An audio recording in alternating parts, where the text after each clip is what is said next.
Welcome, welcome everyone. We see you all making your way in. We're going to get started in just a few moments.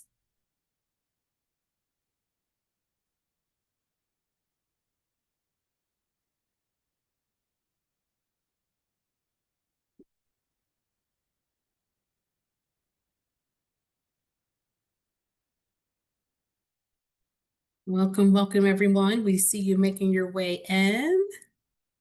We hope you are doing well today.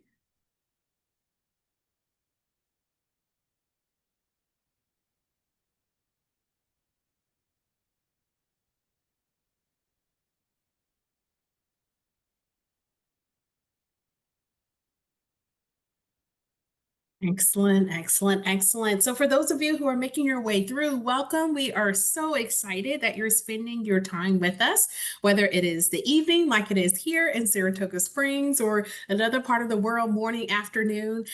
We want to say thank you. Thank you for giving up about an hour of your time to learn a little bit about some of our tips to help and support you all throughout your senior year or your gap year for those of you who are going through this process. My name is Janessa Dun, Director of Admissions here at Skidmore, and I am joined by two fabulous, wonderful human beings today, Melanie and Kira, and I would love to ask for them to introduce themselves, to share, of course, what they're studying here at Skidmore, but also some things that they may be involved in as well. Hi everyone, my name's Melanie. I'm a senior here at Skidmore. I study psychology and social work as a double major. I've been involved with research in a couple departments here on campus. So I've done it in both of my majors. I've done a couple labs in the psychology department. I've done research, and I'm still currently doing research in the social work department. And then I've previously done research in the religious studies department, which is neither a major or a minor for me. It's just was interesting and fun for me. So we can definitely talk about that if you have questions about it. But in addition to that, I work at admissions. I'm one of our head guides. I'm also the president, or the co-president of Skidmore's chapter of Psych-Hi, which is a National Honor Society for Psychology. I spent last semester abroad in Copenhagen, Denmark, which was pretty cool. So I've done a lot of things both on and off campus, and I've been here for 3 years. This is my last year. Very bittersweet, but I'm happy to assist in your, college application process. But I'll turn it over to Kira.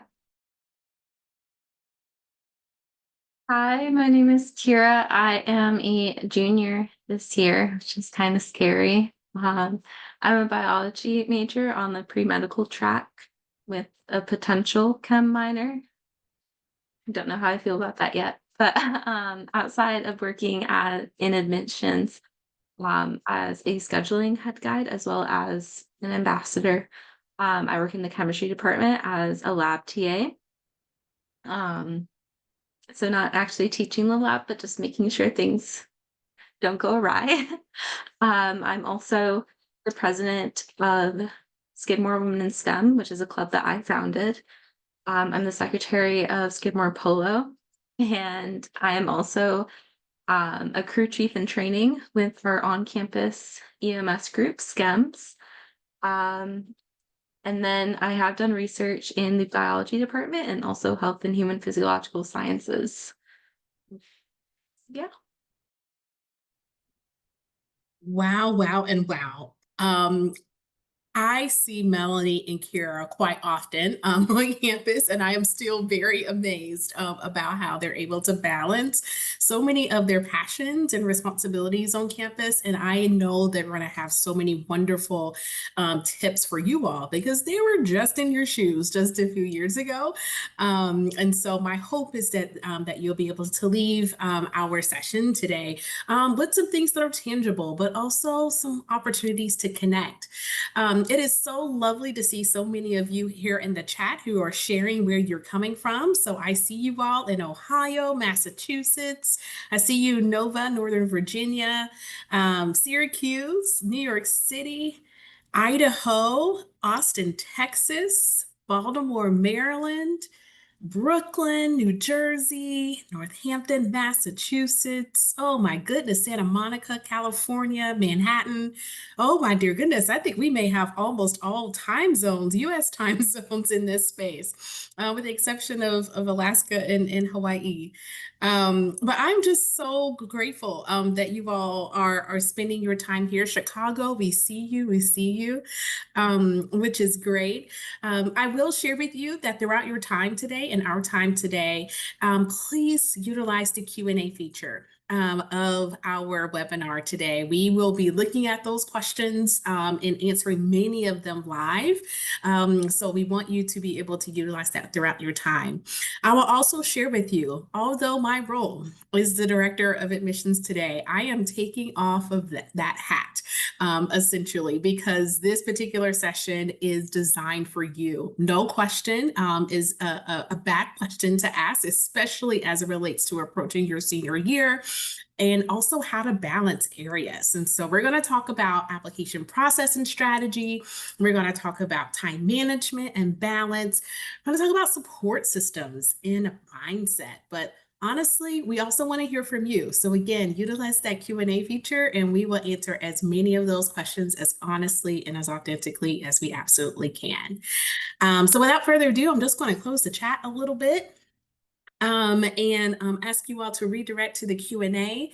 And I would love to ask Melanie and Kira, you know, from your perspective, and as it relates to the application process, if you could think back, I guess 3, 4, maybe 5 years ago in that space, and you were a high school senior and you were going through this process, what is something that you wish you had known at that moment in time that you're like, this would have been really great on October 8th, 2021, for example, at that time?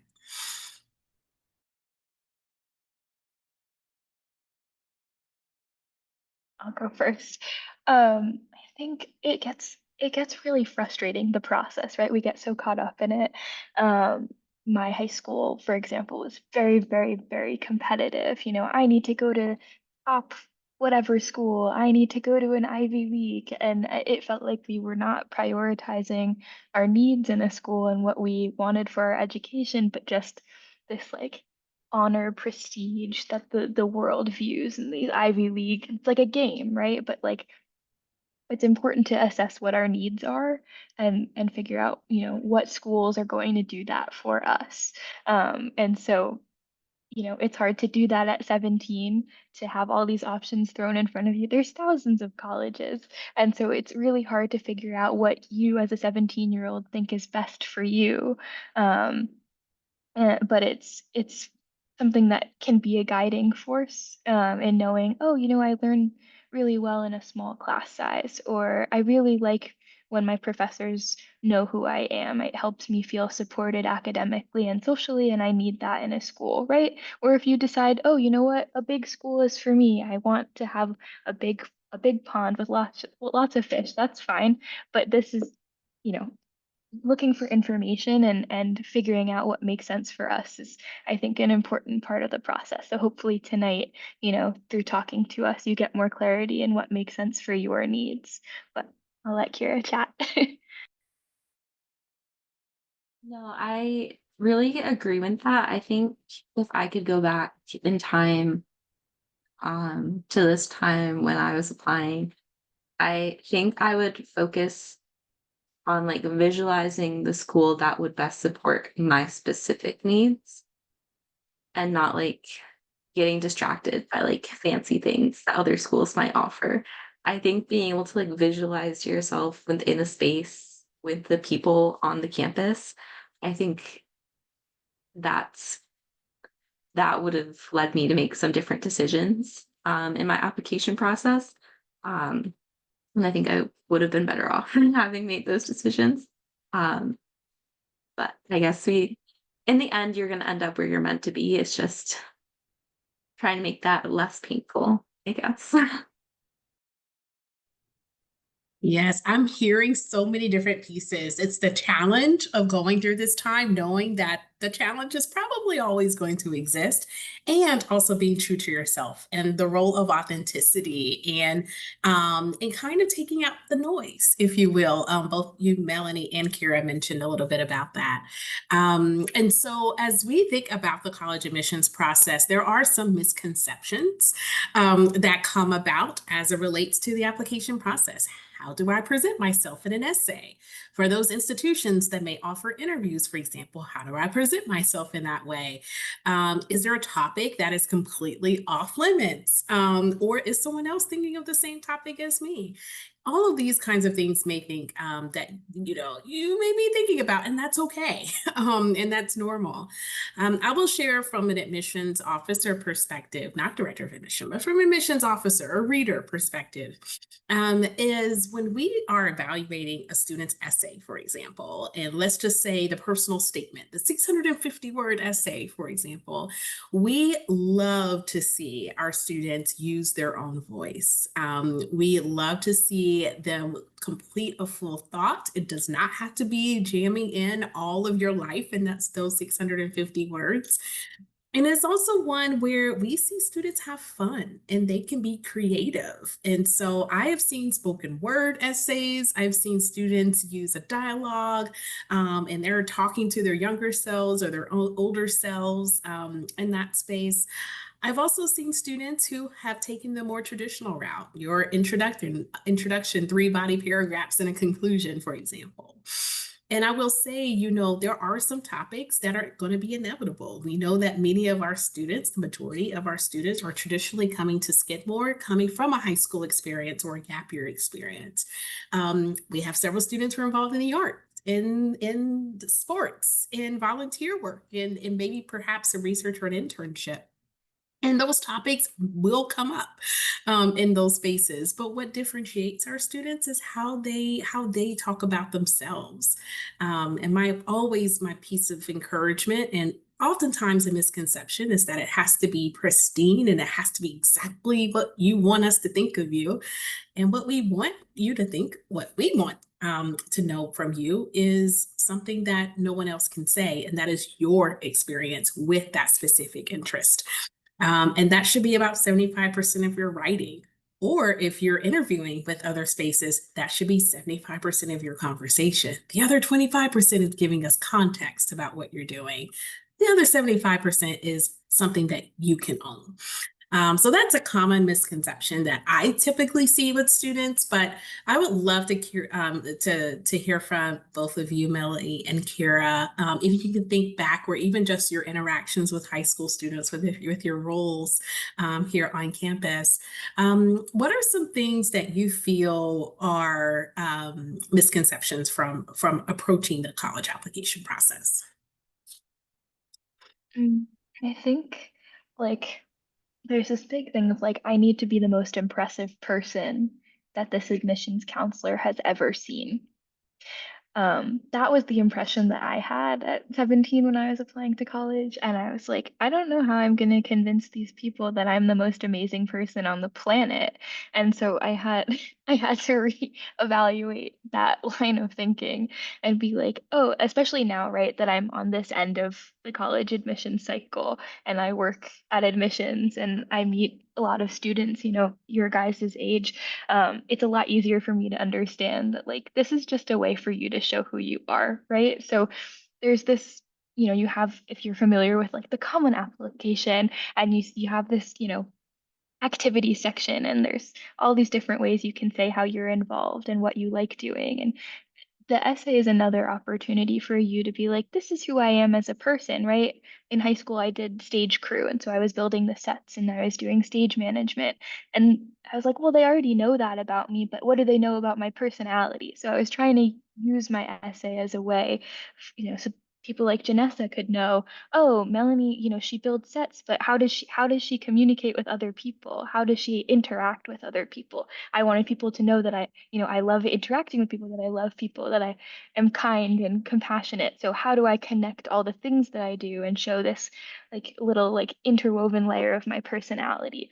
And so I think that as long as you can show who you are. It's less important that you're the most amazing person on the planet than just like who is Melanie, who is Kira. Um, so if you can stick to your core and explain that in 600 words, I think, you're doing plenty great. Melanie keeps stealing my answers. But I think one of the misconceptions I definitely had was that like I needed in my essay to like fit myself to the school instead of finding a school that fit to me. Um, so I think that's also something that you should definitely keep in mind. Like, in at the end of the day, yes, you're like applying to these schools, but also you're not just applying to a school, you're applying to your home for the next 4 years. Longer if you do different programs, obviously. But keeping that kind of in perspective that like you're asking for admission, but also they have to kind of meet you halfway. They have to show you that like you belong there. It's space for you. So like in a way, they're applying to you as well. So just like keeping that in mind. I think that definitely would help. Ah, both of those are so great pieces of advice. The focusing on you and your voice that you've harped on, Melanie and Kira, really thinking about the mutual kind of conversation or dance or partnership, that comes with finding that school. And for some of you, you may be like, yes, I'm applying to so and so school via early decision or early action or regular decision. And I'm really hoping they see me in this space. And also on our end, we're like, oh my goodness, we really hope that they could see us who we are as well, because these students are going to become a part of this incredible community. And for us at Skidmore, a residential community. So that learning is taking place outside of the classroom as well. And so as you're navigating through all of those things, and I know we have several seniors here who are either watching live or watching a recording at this particular time, they may be thinking of, okay, yes, I get it. I have my essay. I think it sounds like me. I've asked a friend if they can take a look at it. But is there something that I'm missing? Something that I'm like, huh, is there like a little trap that comes along with this application? And so, Melanie and Kira, if you could think back and to your experience, or maybe experience of a friend of yours too, if you could redo a part of your process as a senior, what would it be?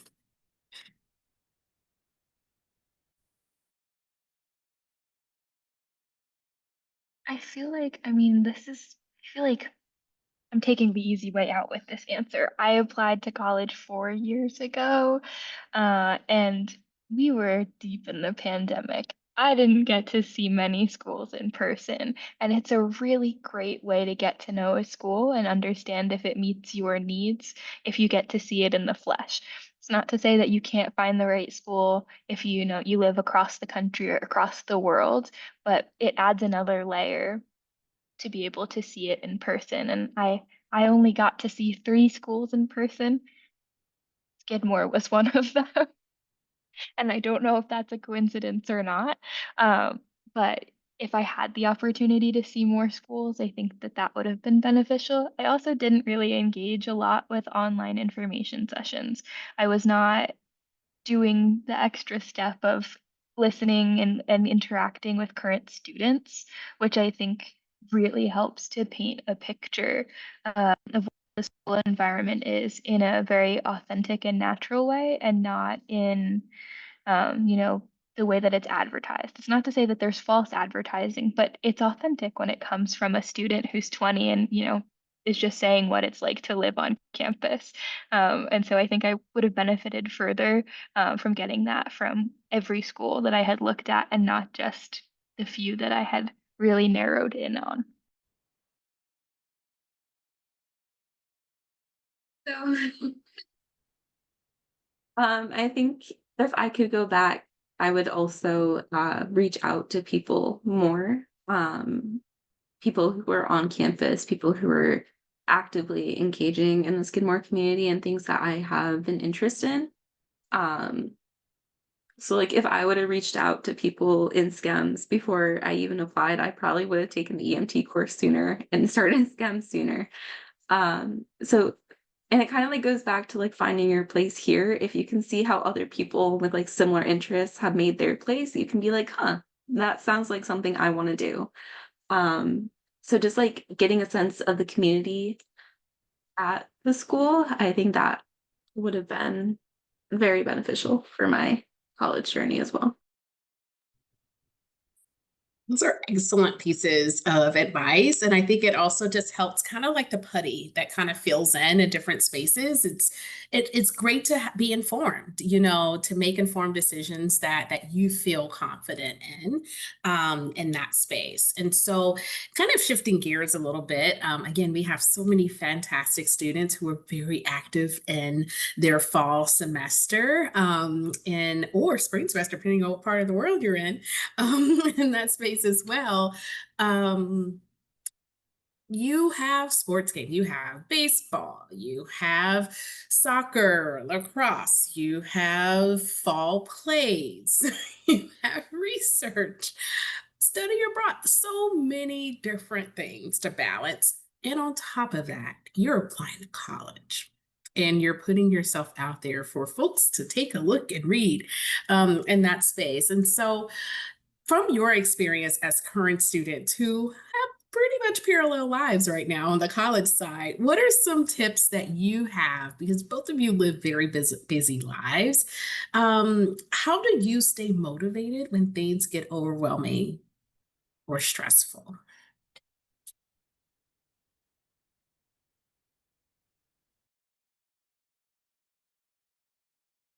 So I play this little game with myself um, when I have a lot of work to do and I really don't want to do it, especially if it's the weekend.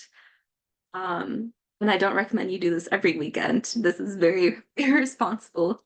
Use too much. But if I really don't want to do my work, I make like a little point system.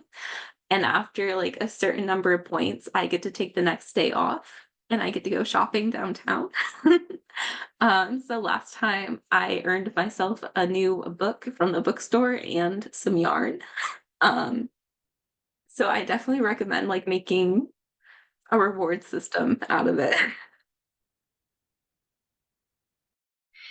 I think I do a similar thing to Kira, but in a different way.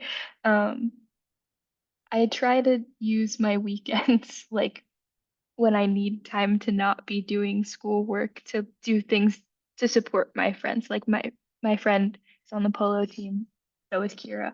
And I'll go watch all the polo games. And that's like a fun 2 hour break from doing academic related things, but it still feels like this is a good use of my time. This is a good brain break.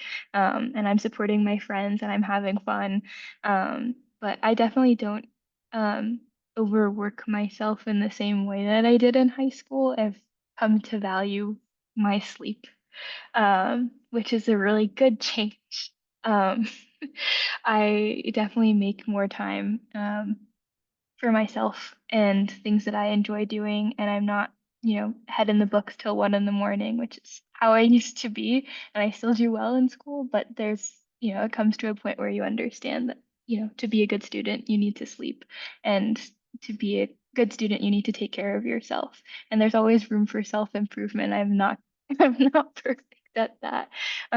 But it's definitely important to give yourself grace, especially in the college application process, that it gets overwhelming when you have all these after school activities. You're taking, classes and then you're trying to write 10 different essays that weekend. It's a lot and, you know, been in your shoes, but you will get through it and hopefully you have time to take for yourself, even if it's, you know, 20 minutes here and there. But yeah, whatever gets you through. Kira and I have different approaches to that, but they're rooted in the same thing. Self-care is important. I love both of those. I think they're absolutely fantastic. Kira, I'm intrigued by this point system. I need to see your rubric, in my opinion, because I feel like I need to adopt that for myself. But also, from the perspective of Melanie, as she's mentioned, the role of having good sleep, prioritizing that space for a brain break. I love going on walks. Even as a professional, I still find myself, to Melanie's point, of evolving and still trying to refine the way that I kind of work through overwhelm or work through stress. So, similar note, I'm curious to know, and I will be the first to answer this one or raise my hand. Have you ever hit a wall or felt burnt out? I will raise my hand on that one. And how did you handle it? I imagine, and I also know I've connected with several students in high schools this week during our active recruitment season, and they're going through it. They're having fun and they're overwhelmed and they're like, oh, how am I going to get all of this done? How did you handle that? And I think, Melanie, you started to answer that with one, giving yourself some grace, when you're navigating it. But what advice would you give to students who are going through that? I mean, I've currently hit that burnout wall with my thesis. Um, I got to a point where I was like, if I read another article or I try to, it's just going over my head. I'm not enjoying this process, even though it's a topic that I chose that I'm interested in, and it feels like too much. So I go to my advisor's office nearly daily. She's a great resource for me, great support for me, both academically and socially. Like she's invited me over to her house for dinner, which is a really nice reset. I play with her dogs. That helps too. But she's also helped me, understand that like I can take a break from doing that thing. I do have that ability, right? This thing is due at the end of the semester. I have until mid-December to get this project done, and it's a big thing to chew, but um, my strategy has been, okay, I can't do it this weekend. I can't work on this right now. I'm gonna do my other homework. And homework's not always fun, but then I get ahead on a lot of my other assignments. So then I'm ending up, a week or two ahead in all of my other classes, all my coursework. And then when I do feel ready to come back and give it another go, um, it's something I can give my full attention to. So I have breaks in my work, which has been helpful, where I kind of take a couple days off here and there, and then I revisit it, feeling like I can finally think about it again.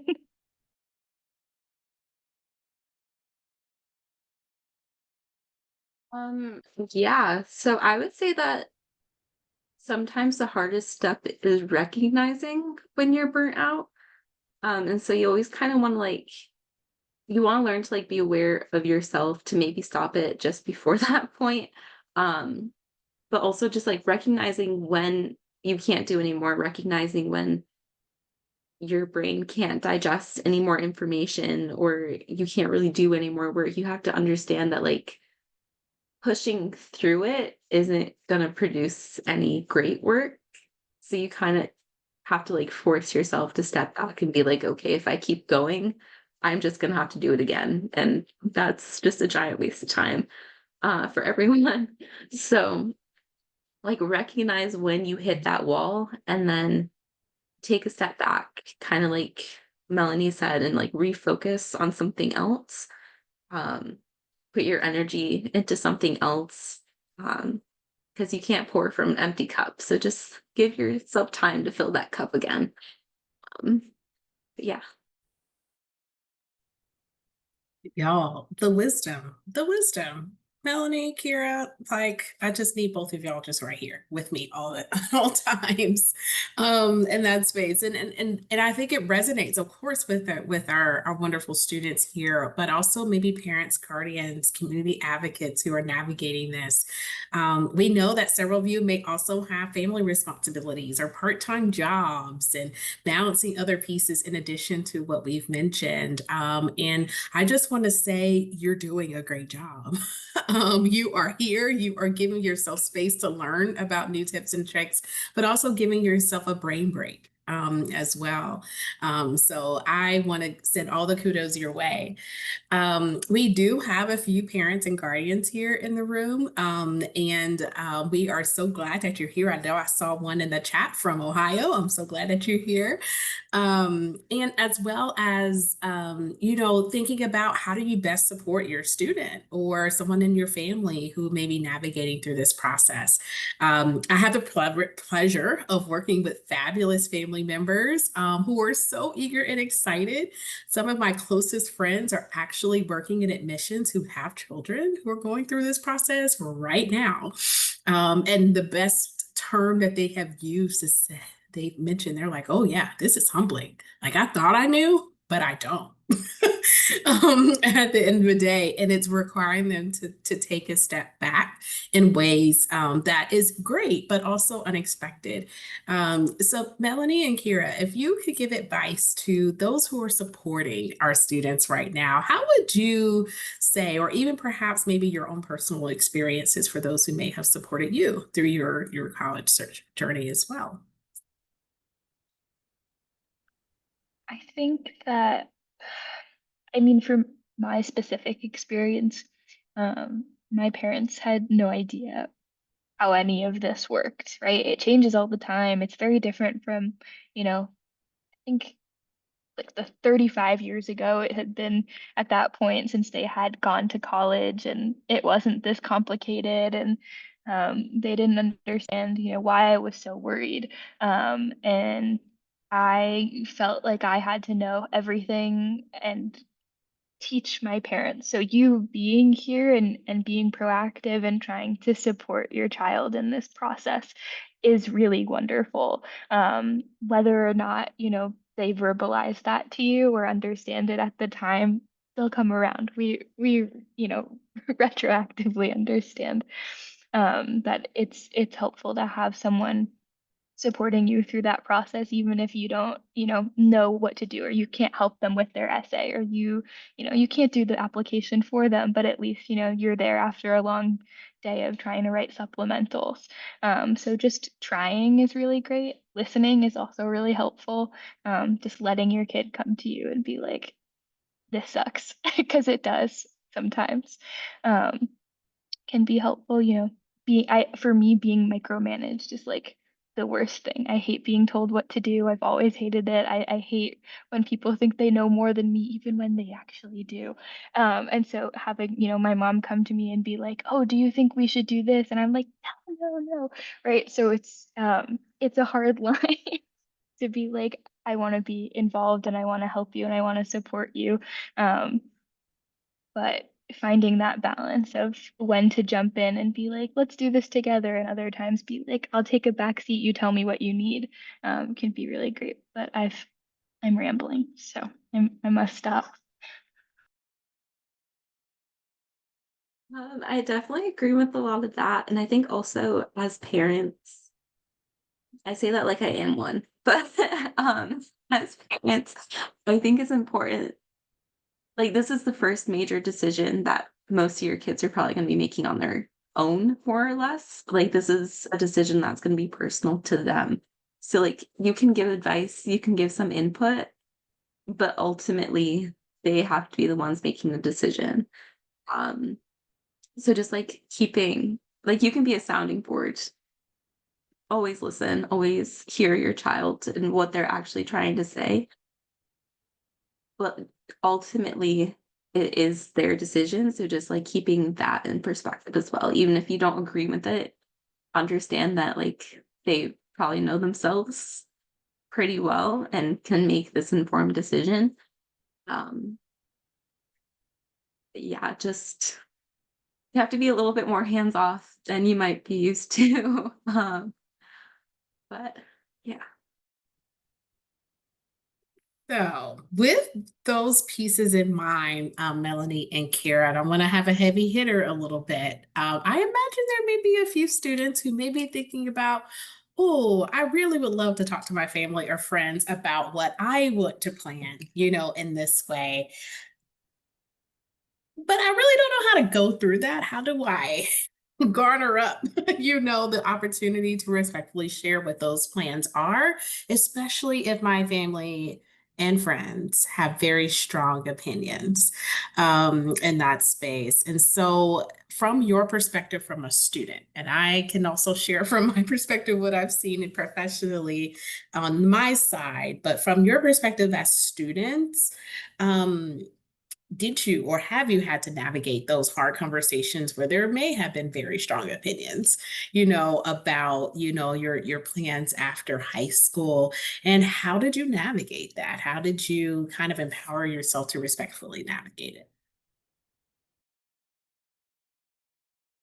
I think part of this question is hard for me to answer in the sense that, like, I did have the privilege of knowing that I wasn't paying for college myself and that I really could um, decide where I wanted to go without there being this feeling of like strings attached, right? I'll only pay for college if you go to this kind of school, or I'll only pay for college if you go to my alma mater, things like that. I didn't have that. My parents were excited that I wanted to go to college and finish college. My dad didn't finish college, so they were just excited that I had this interest and this um,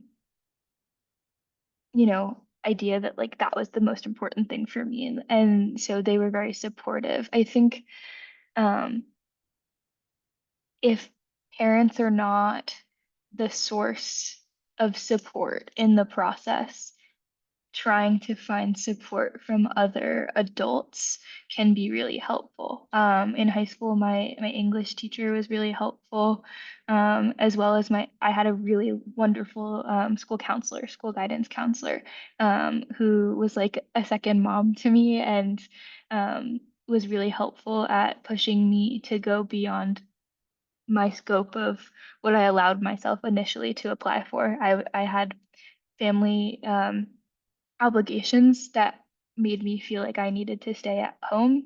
And she pushed me because I had the privilege to do so, um, to go far, to go, a couple hundred miles from home and not worry about how my family would fare without me being present. And I'm very grateful that I had someone to push me to do that because that was a really good decision for me.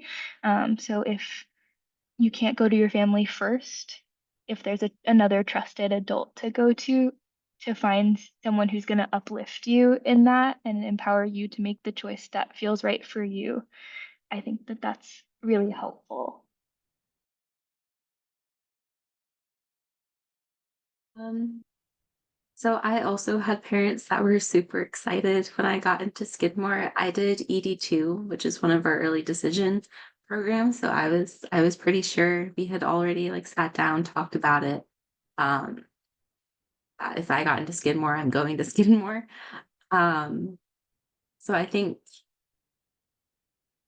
if you c- if you don't have that support system, definitely reach out to other adults that can help excite you for this new opportunity, but also who can maybe help mediate that conversation with your parents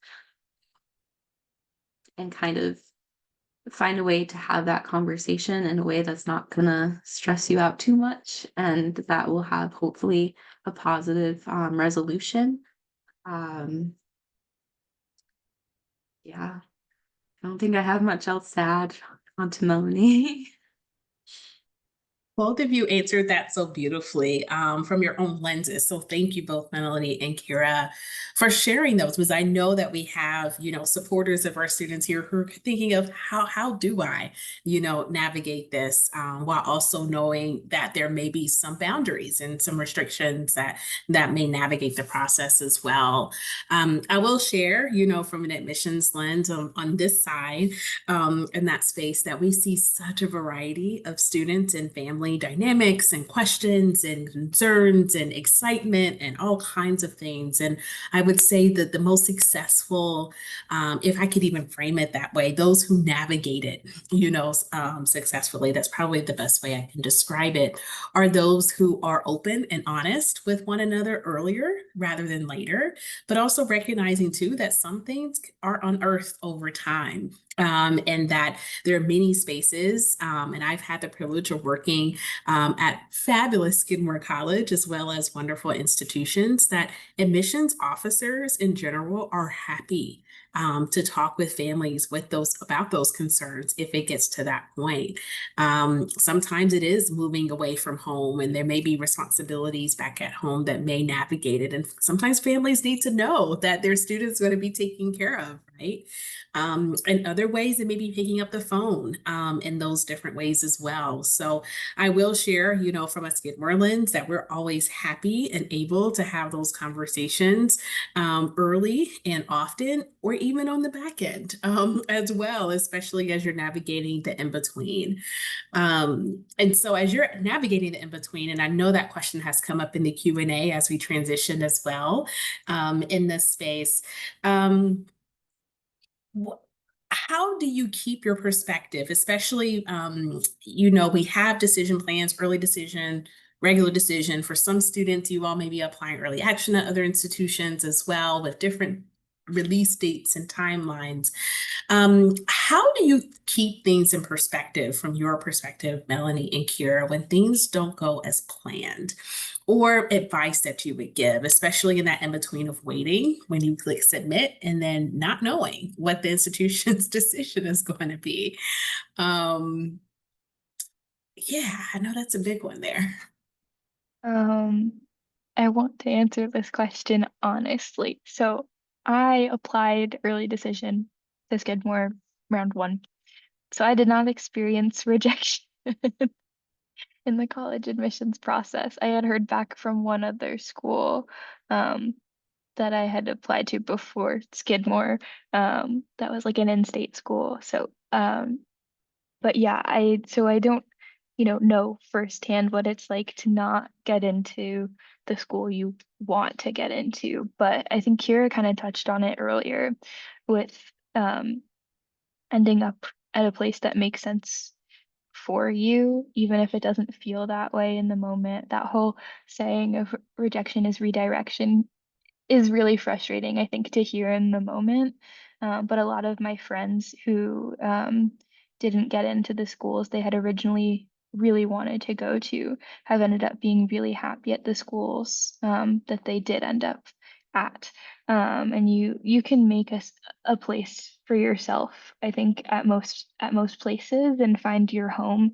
And so having that perspective of like, how do I make this school my safe place, my place to call home for the next 4 years is also a really important perspective to have in the process. So it's not to say that you shouldn't feel sad if you don't get into a school that you were really hopeful about, because it is sad, it does suck, but it also is an important reframing process of like, okay, well, I got into these other four schools and I really like this about this one school, and I really like this part of another school, and oh, my high school doesn't have this, but this college does have this type of thing, and I'm really excited about that.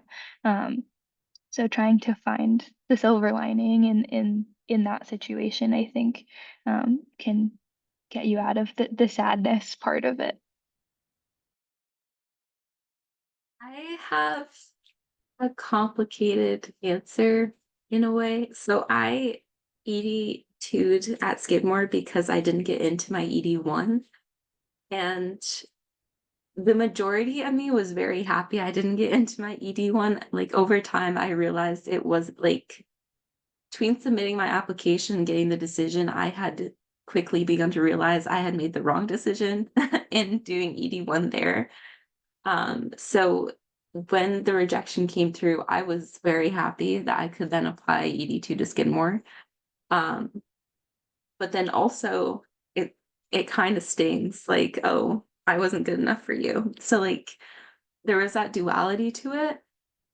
Um, and it's also like, especially now that like more people are going to college and we have these like massive application pools, it's like I it stings, but it's also like you have to keep the perspective of there's so many people applying and they all kind of have to go somewhere.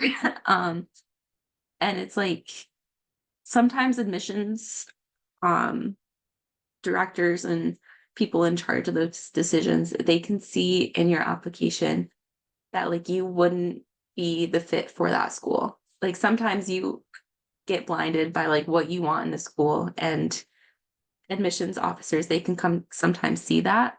Um, they can see like what type of students actually like would not do well in that school. Not to say that any of you wouldn't do well, but overall, I was happy, but also it burns when you don't get in. But also going back to that like redirection type of standpoint, I definitely got redirected somewhere where I am much happier than I would have been. I always tell people that on my tours, like even if you don't end up where you want to go, there's still a whole ocean of options out there for you. And maybe it's just giving you the kind of push that you need to go in the right direction, than what you had originally thought.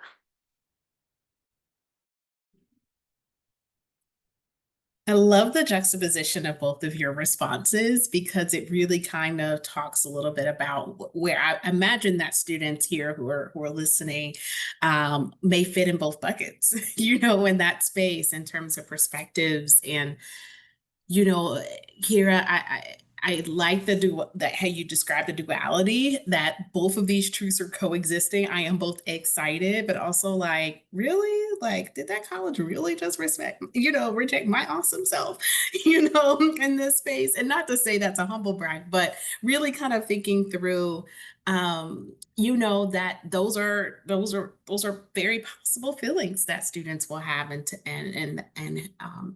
navigate during this time. And I think from a person who has reviewed many applications and have enjoyed being able to share admission, but also being in a selective admission space where unfortunately we're not able to offer admission to everyone.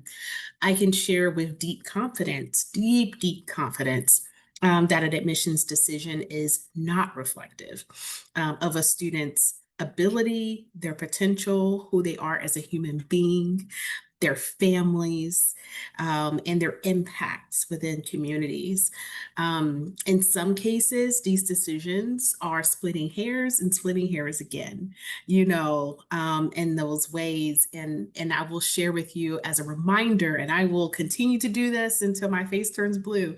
Kira, you will be ready with EMT on the sideline there. But I want you to know that your decision is not reflective of your worth. And my hope is that you continue to see that. I am a words of affirmation person. I need to put it on a Post-it note. I need to put it on my phone as my wallpaper to remind myself of that as well. And so I just want to reiterate that from an admissions officer, admissions professional lens. So we have so many questions in the Q&A. So thank you all so much for sharing your questions in this space. And some of them have been answered along the way, including what do you do in that period of time, when you click submit versus when you receive your admissions decision.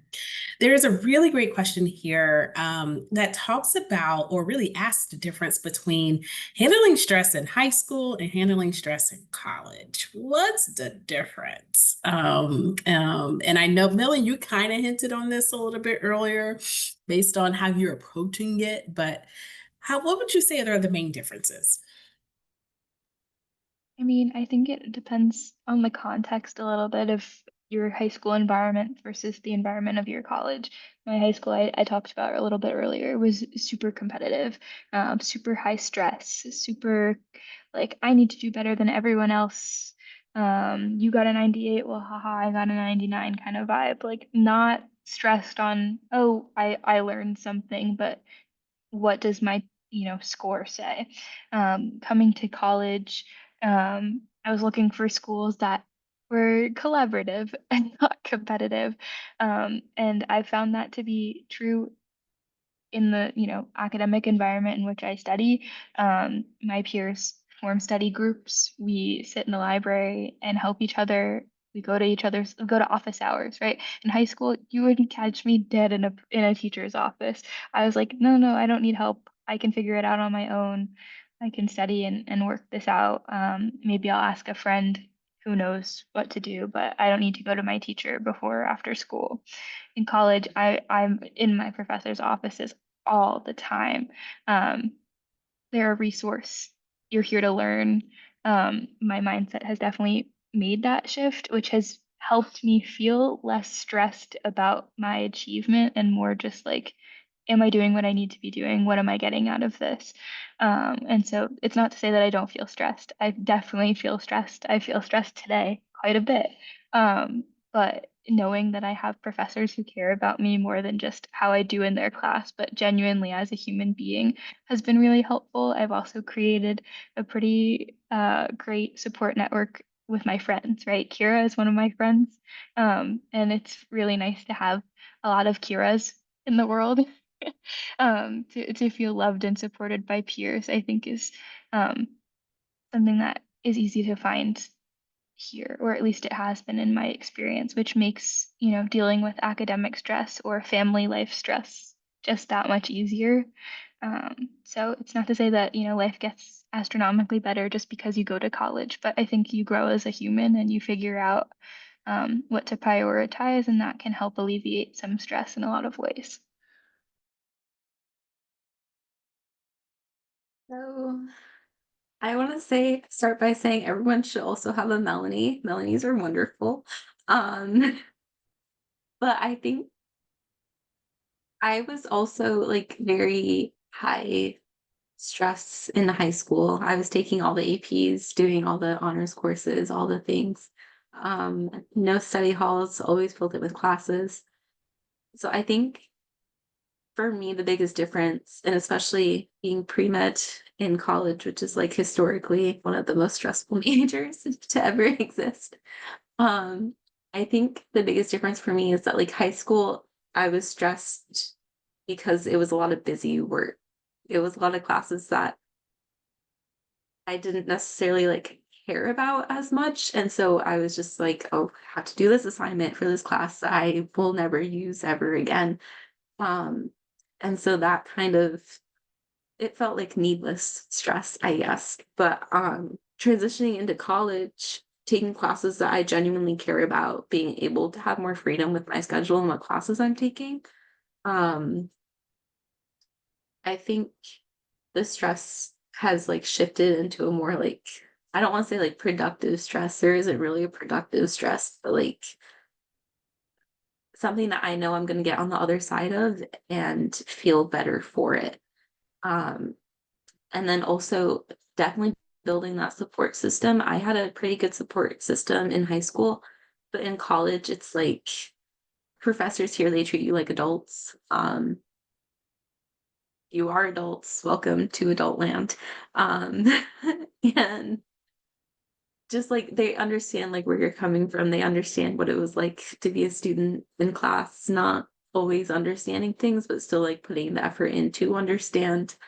Um, and like seeing that you're trying. So I think it's just a different type of stress, and it's kind of hard to like describe it until you've lived it, I guess. But yeah. Good insight from both of you. And that was a great question to submit as well, which we appreciate. There is another question here that talks a little bit about adapting to a new college lifestyle. So maybe perhaps a continuation of the previous question after you were first admitted. And I know that you two were admitted at different points in time. But from a general sense, how does Skidmore help you adapt to college after you receive your offer of admission? There's like a lot of hand-holding steps before you even get to campus, right? So you actually get this lovely long checklist of things that need to be done before your arrival with different due dates throughout the summer, a lot of which happen while you're still in high school. For me, my school year didn't end until the last week of June, but I was, doing things, submitting housing applications and um, submitting. We have a first year seminar class that you have to kind of pick between 40 to 45 different options. I had to submit my top 10 choices for that, things like that. And then through that, once you're assigned that first year seminar class, that professor who will be teaching it serves as your academic advisor, and you meet with them on Zoom sometime in June usually, and you make your first semester schedule. So that's well before you get to campus. And then that person is someone you can contact throughout the summer if you have questions about things, worries about things, because that's their job as your advisor, is to make sure that your transition to college is a smooth one, or as smooth as possibly can be. And so I found that to be a really good like foundational support coming into college, because with that group of students, right, in that first year seminar class, you're learning how to be a college student for the first time. How do I write a paper? How do I do a presentation? How do I take an exam? All at the college level. But you're also learning how to exist as an adult for the first time. So there's a big social component. How do I make safe choices for the first time on my own? How do I do my laundry? How do I make a counseling services appointment? How, where's, the nearest doctor? Um, Things like that were helped with it. We had a peer mentor through that class who's an upperclassman, and their job is to make sure that you have a safe social transition into college. So I felt like I had a lot of people holding my hands as I got to college, and um, it made me feel more comfortable at 17 starting college. Yeah, so the Scribner seminar is really great in that it introduces you not just to college life, but also to like life at Skidmore. So the peer mentor is really great. They take like little field trips around campus. So they get what's called like a fourth credit hour. So they get like an extra hour where it's just you and the peer mentor. The professor goes away. Um, and they just like go on little field trips around campus, like showing you all the different offices, showing you like college policies. That was a really boring day, but it was still really necessary to help us understand what the social transition would involve. Um, and it's a really good resource for students to have, and that is why we make all first years take it. um, but yeah, definitely a lot of good um, educational experiences in that class. Yes, we love to be able to kind of pursue the handoff in ways that are meaningful, and to Melanie's point, a little bit of hand holding, but also kind of encouraging our students. Depending on where you all are in the world, some of you may have graduated from high school at that point. Some of you may be taking those final exams at that point in time. So supporting our students, and also realizing that they have agency in that coursework, is really important too. So I know we only have a couple of minutes at this particular time, and we have several questions here, and some of them are rapid fire admissions related questions that I've been able to answer via typed answer here. But I would love to ask from your perspectives here, Melanie and Kira, if you would like to share. We've had a few folks who have asked for your direct contact information because they resonated with some of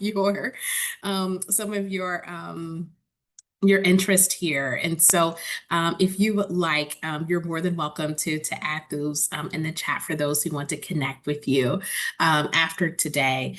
There are a couple of questions here that I'm also able to answer. Some of them are, our average SAT and GPA for Skidmore. I can share proudly. We evaluate holistically here at Skidmore. And one of those pieces with the GPA is that we do not have an average GPA, because there's so many scales that are represented in our applicant pool. And so as it relates to being able to connect and those dots a little bit. We take a look at your grade trends, your rigor, the courses that are available to you in your high school. We're not comparing high schools when we evaluate your application.